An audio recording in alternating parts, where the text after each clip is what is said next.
In today's video, I'm going to teach you how to set Do Not Disturb in Zoom.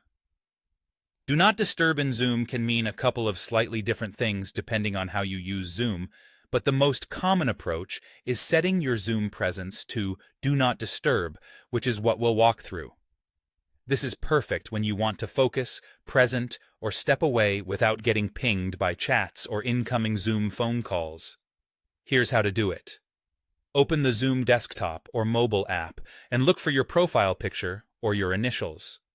On desktop, it's typically in the top right corner. On mobile, it may be at the top of the screen. Click or tap that, and in the Status or Presence menu, choose Do Not Disturb. That's it.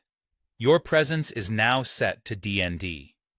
When DND is on, you won't receive pop-up notifications for Zoom chat or Zoom phone calls, which keeps your screen clear and your attention where it needs to be. You'll also see a few duration options, so DND automatically turns off for you. Common choices include 20 minutes, 1, 2, 4, 8, or 24 hours. Pick the window that fits your task. If you're jumping into a quick focus session, 20 minutes or an hour might be perfect. If you're heads down for the day, choosing 8 or 24 hours ensures you won't be interrupted, and you won't have to remember to switch it off later.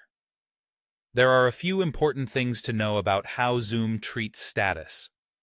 Setting your presence to DND doesn't necessarily switch you to in meeting when you join a call.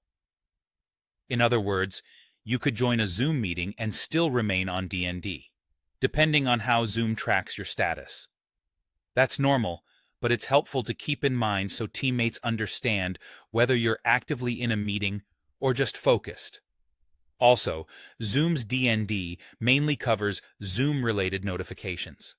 It does not silence system notifications from your computer or phone. If you want total quiet, including those desktop pop-ups or OS banners, turn on your device's Do Not Disturb or Focus mode alongside Zoom's DND. That combination is the most reliable way to keep your screen clean during screen sharing or deep work. Finally, some people like using third-party tools that sync DND across apps.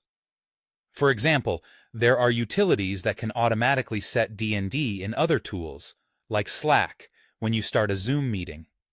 It's optional, but it can help keep everything in lockstep. And that's it. Set your Zoom presence to Do Not Disturb. Choose the right duration, and remember that OS-level focus controls and optional integrations can help you stay distraction-free.